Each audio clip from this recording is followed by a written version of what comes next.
Culture और environment का बड़ा असर होता है किसी बंदे पे। इसलिए वो जो मकसद कहता होता है ना, स्कूल से सिस्टम तक, स्कूल जब सिस्टम बन जाए, जो भी नया बंदा आएगा वो उस माहौल में रंग जाएगा, वो उस माहौल में रंग जाएगा, उसी तरीके से वो काम करेगा। सुबह आना किस वक्त है, जाना किस वक्त है, किस तरह पढ़ाना है, किस तरह एग्जाम लेना है, किस तरह बच्चों को डील करना है।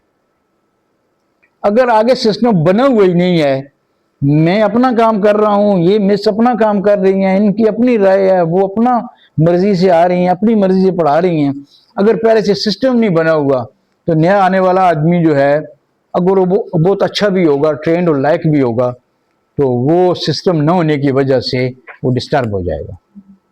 जहां पे भी, जिस ऑर्गेनाइजेशन में भी, खा वो एजुकेशनल ऑर्गेनाइजेशन है, आर्मी है, एफसी है, कोई और इदारा है, कोई कंपनी है, एक माहौल बना होता है। नहीं तो आपको पता है, बहुत से कोरों में रहा हूं, जिन कोरों में एक माहौल बना है ना, माहौल रिस्पेक्ट का, इज्जत का, लोगों के काम करने का, तो वो जो 20 साल पहले उधर रह के गया है, तो वो भी वही बात करेगा जो आज बंदा उधर गया है।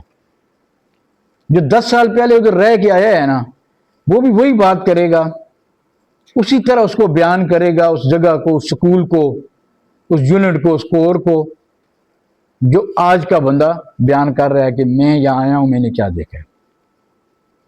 क्यों? एक माहौल बन गया था, एक माहौल है। मैं चूंकि बहुत से माहौलों में रहा हूं, इसलिए मुझे उस माहौल का, उस कल्चर का, ये जो स्कूल से सिस्टम तक मैंने किताब लिखी थी, मैंने इन्हीं चीजों से मुतासर होकर लिखी थी। ये स्कूल को एक स्कूल ना छोड़ें, बल्कि उसको एक सिस्टम बना दें, उसके बाद लोग आते जाते रहेंगे और माहौल उधर कायम रहेगा इंशाअल्लाह, और इसका बड़ा असर होता है। ये जितने भी टीचिंग में स्टेप्स आपने देखे हैं, और क्वेश्चन आइटम बैंक है, ये दो चीजें हमारी होगी हैं कि आप बेहतरीन क्वेश्चन आइटम बैंक बनाएं। बच्चा किताब खोल भी ले, लेकिन उससे वो मदद उस वक्त तक न ले सके जब तक वो पूरा उसको पढ़े ना। ये ओपन बुक असेसमेंट के कुछ फायदे हैं। बच्चे को एक एहसास दिलाना होता है, तेरा मुझे किताब भी मिल गई थी लेकिन मैं पर्चा नहीं कर सका मुझे किताब मिल गई थी लेकिन मैं पर्चा नहीं कर सका। बच्चे के अंदर एक एहसास पैदा होता है। उसके बाद वो क्या करता है, वो किताब को पढ़ना शुरू करता है। कहता है आइंदा ये पेपर होगा ना, तो मुझे पता होगा ये चीज किधर लिखी है, उधर से देख के मैं लिख लूंगा, उधर देख के मैं लिख लूंगा। लेकिन उसकी जी, मैं कहता हूँ मिड टर्म ही हम ले लेते हैं, ओपन बुक ले लेते हैं, हम इसको कोई शाये नहीं करते किसी लेवल पे, ओपन बुक हम ले लेते हैं। आपको एक अंदाजा हो जाएगा, आपको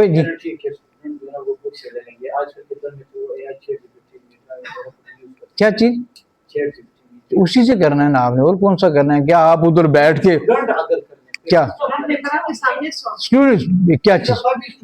एक मिनट आप अपने क्वेश्चन को रिपीट करें।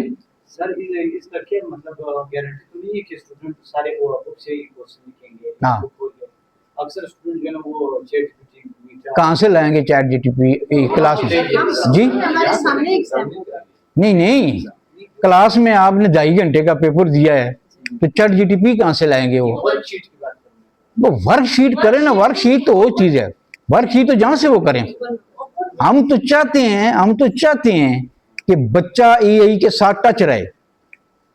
जब वो एआई को खोलेगा तो उसका ज़हन खुलेगा, वो किताब की महदूद लाइनों से निकल के ऊपर चला जाएगा। हम तो चाहते ये हैं कि बच्चा एआई को यूज करे, ये तो उसी खातिर हम करते हैं। बच्चे को हम बताते हैं एआई से मदद आप लें। बच्चा जब एआई में देखें, आप जब फेसबुक में वो कहते होते हैं ना मगन हो जाए ना, तो फिर आपके घंटों गुजर जाते हैं, आप देखते रहते हैं, सारी चीजें आपको याद होती हैं, वो खबर आ गई, ये आ गई।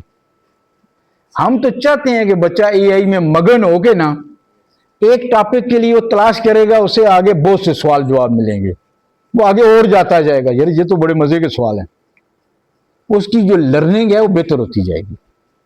लेकिन क्लासरूम में ओपन बुक जो आप लेंगे उसमें तो बच्चे के पास कुछ नहीं होगा, किताब होगी। लेकिन लेंगे आप एआई से, आप भी, और एआई बिल्कुल करेक्ट पेपर बना के देता है। आप यकीन करें, आप तीसरी क्लास की इंग्लिश का सबक लिखें ना, सबक का नाम लिखें, साथ उसका आथर लिख दें या कुछ भी लिखें, साथ बुक लिख दें, आपको यकीन करें कि वो जो अल्फाज उसमें लिखे हुए हैं ना, उसी का पेपर बना के दे देगा। आप वो तकलीफ ना करें। मैं तो किसी को ये नहीं कहता हूँ किताबें लेके सारा दिन वो क्वेश्चन बनाते रहे ना, मैं तो किसी को ये काम, मैं खुद भी ये काम नहीं करता हूँ। सबसे पहले मैंने आपसे कहा है कि डायग्रामें दें, एआई को बताएं कि भाई हमें फलां सिस्टम की, हमें फोटोसिंथेसिस की डायग्राम चाहिए, क्या सर्कल होता है उसमें, हमें माइक्रो सिक्रू गेज की डायग्राम चाहिए, बच्चों ने लेबल करना है, हमें और डायग्राम चाहिए, वो आपको दे देगा स्केच में, आप उसको कॉपी कर लें बस, साथ जो इंस्ट्रक्शन है ऊपर लिख दें कि बच्चों को ये आप करें। बायोलॉजी में बहुत ज़्यादा डायग्राम होती हैं, छोटी क्लासेस 1-2 में हर सब्जेक्ट में डायग्राम होती हैं। ज्योमेट्री की डायग्राम वो देगा, ज्योमेट्री की आपको, आप उसे कहें यार मुझे आप कुछ भी ना करें ना, आपने सर्कल का अगर कोई जायजा लेना, सर्कल हाथ से वैसे ही ड्रा करो यार, एक लाइन दरमियान से लगाओ, डायमीटर, रेडियस, आपने कहा ये एंगल निकालना है, हाथ से बना के ना उसकी पिक्चर लेके एआई को दो, आपको बेहतरीन बना के दे देगा। सिर्फ लिखते वक्त वाजे होना चाहिए। गलती आप करेंगे, गलती एआई नहीं करता, गलती हम करते हैं, हम उसको ठीक हदायत नहीं देते। गलती स्टूडेंट नहीं करता, गलती टीचर करता है, टीचर गलत पढ़ा रहा होता है, टीचर बच्चे की गलती को आइडेंटिफाई नहीं कर रहा होता, बच्चा गलती नहीं करता। बच्चे को जिस माहौल में आप लाएंगे वो उसी में जाएगा।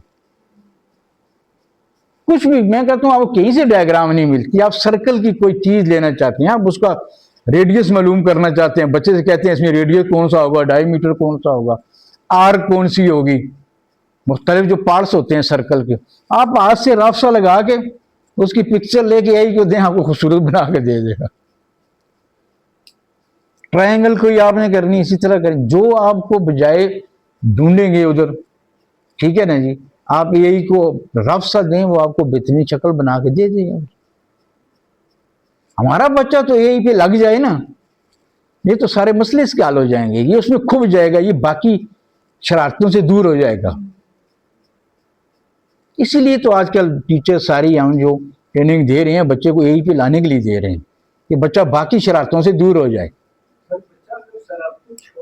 हाँ ना, मैं वो नहीं कहता हूँ कि वो शरारती छोड़ दे, कुछ किस्म के, कुछ फजूल किस्म के काम होते हैं सोशल मीडिया में, यूट्यूब में या फेसबुक में या इंस्टाग्राम में या टिकटॉक में। टिकटॉक जो है ना, टिकटॉक तो दाई फजूल हो चुका है ना, तो बच्चा आजकल, अच्छा मैं बच्चों को देख रहा होता हूँ ऑनलाइन, बच्चे टिकटॉक ज्यादा देख रहे होते हैं क्योंकि उसमें ज्यादा शुगल तमाशा